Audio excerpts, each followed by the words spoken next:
Muito boa a todos, este é mais um vídeo do canal do Oliver e hoje ele fala sobre a Terra plana em 10 minutos. O horizonte se vê plano, não importando a altura que está o observador. Todos os vídeos de aviões, drones ou balões a grande altura, se for gravado sem utilização da lente olho de peixe da GoPro, vai aparecer um horizonte plano, mesmo a 3.000 metros de altura. Somente a NASA e suas comparsas mostram algum tipo de curvatura nas suas imagens falsas feitas em computador. No entanto, o horizonte vai se encontrar sempre à altura dos olhos, na medida em que vamos ganhando altura. Assim você não tem que olhar para baixo para vê-lo. Se a Terra fosse uma esfera, sem levar em conta seu tamanho, o horizonte não se elevaria, ficaria fixo e teríamos que olhar para baixo para poder enxergá-lo. Se a Terra fosse uma esfera de 40.000 quilômetros de circunferência, segundo a trigonometria esférica, o horizonte deveria desaparecer da nossa visão 8 polegadas por cada milha de distância elevada ao quadrado. No entanto, você enxerga objetos em distâncias que jamais poderiam ser visíveis se houvesse a tal curvatura. Você vê a cidade de Chicago a partir de Michigan a uma distância de 96 quilômetros. Isso seria impossível se a Terra fosse uma esfera, porque ela estaria oculta atrás da curvatura a 2.354 metros. A característica física da água é de estar e permanecer nivelada. Quando este estado está afetado por alguma influência externa, o líquido vai se mover até recobrar seu nível. O que observamos no mundo real é que a superfície de toda a água em repouso sempre forma um plano horizontal. A Terra esférica giratória não é consistente com essa propriedade da água, mas num plano imóvel, sim, claro é. Segundo a teoria heliocêntrica, a Terra se encontra girando e orbitando pelo espaço sideral a milhares de quilômetros por hora. E sem dúvida nada você sentiu ou ouviu a respeito de sentir alguma coisa desse tipo. Todos os experimentos científicos feitos aqui na Terra provam que ela não se move de jeito nenhum.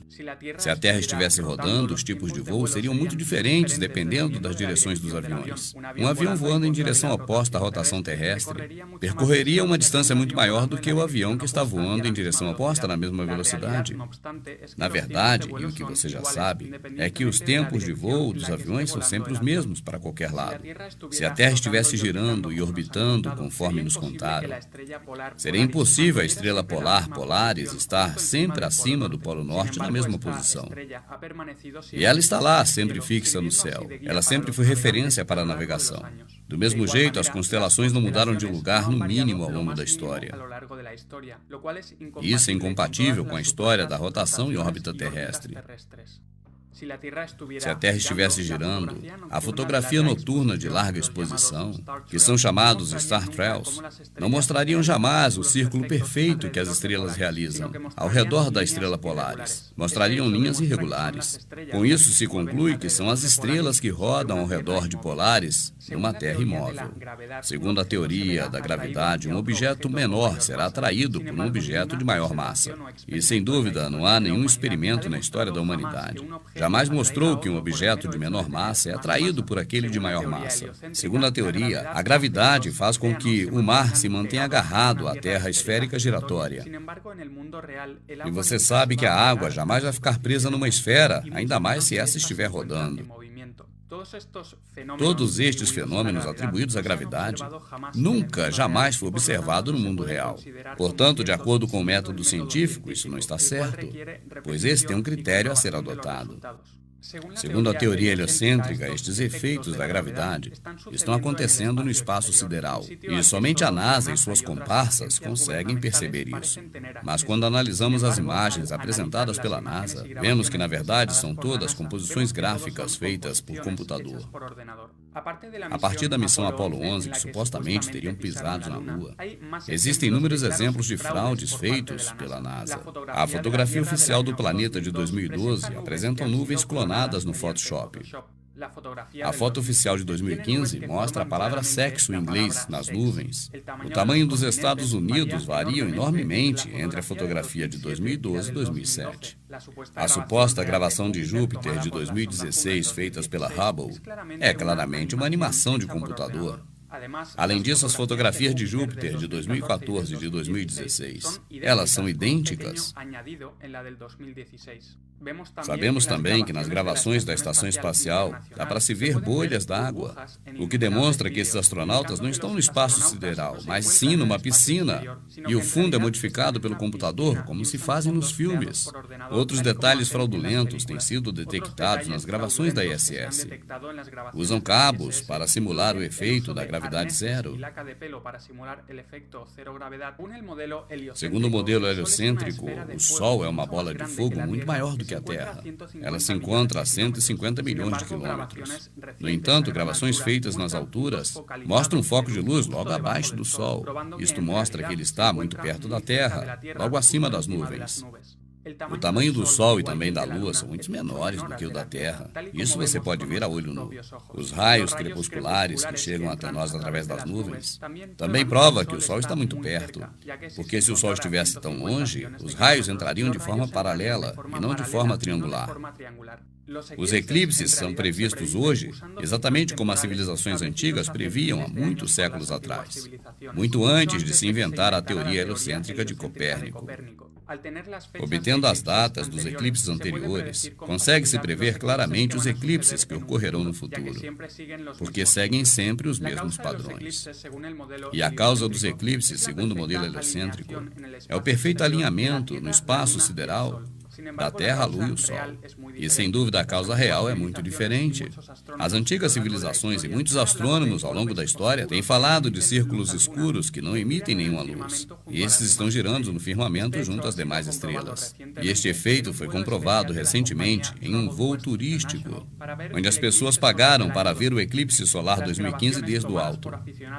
As gravações feitas de dentro do avião mostram círculos escuros próximos ao Sol. E foi um deles que o tapou para provocar o eclipse.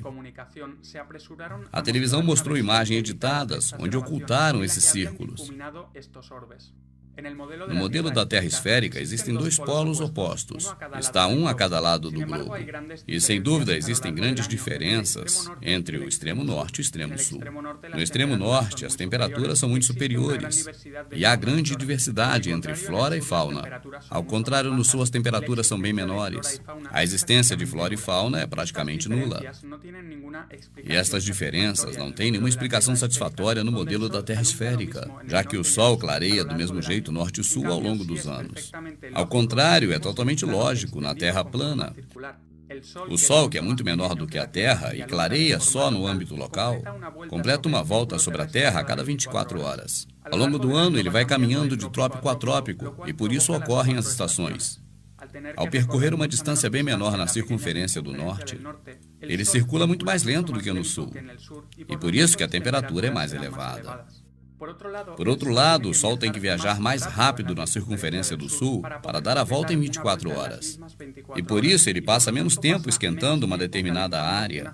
E por isso existem diferenças de temperaturas entre Norte e Sul. A Antártida, na verdade, são essas muralhas de gelo que rodeiam a Terra. Quanto mais a notícia se espalha, mais as autoridades proíbem o acesso a essas áreas. A pesquisa e investigação por parte de cidadãos são proibidas. O Polo Sul, portanto, não existe. O que existe é um eixo magnético localizado no centro da Terra. As provas da existência do Polo Sul mostrados pelas autoridades são algumas bandeiras e uma bola metálica. No entanto, esses objetos podem estar localizados em qualquer ponto aleatório ao largo da circunferência de gelo. Também jamais foi feita uma circunnavegação passando pelos dois polos da Terra esférica. Só se fazem círculos na Terra de leste a oeste, oeste a leste, justamente porque é a única circunnavegação que pode ser realizada num plano. As circunnavegações polares que disseram que fizeram são creditadas às pessoas das famílias Rothschild e do governo, e o mesmo acontece com as viagens espaciais. As verdadeiras estrelas e planetas são muito diferentes dos gráficos criados pelos computadores da NASA. Na realidade, são luminárias que mudam constantemente de forma e de cor. Hoje, elas podem ser enfocadas normalmente com câmeras modernas. Então fica provado que não são esferas gigantes que estão a milhares de quilômetros de distância, mas que são, na verdade, luzes no firmamento e estão a poucos quilômetros da Terra. Siga o canal, faça sua inscrição, porque o Oliver continuará falando destes assuntos. E como sempre, muito obrigado e até o próximo vídeo.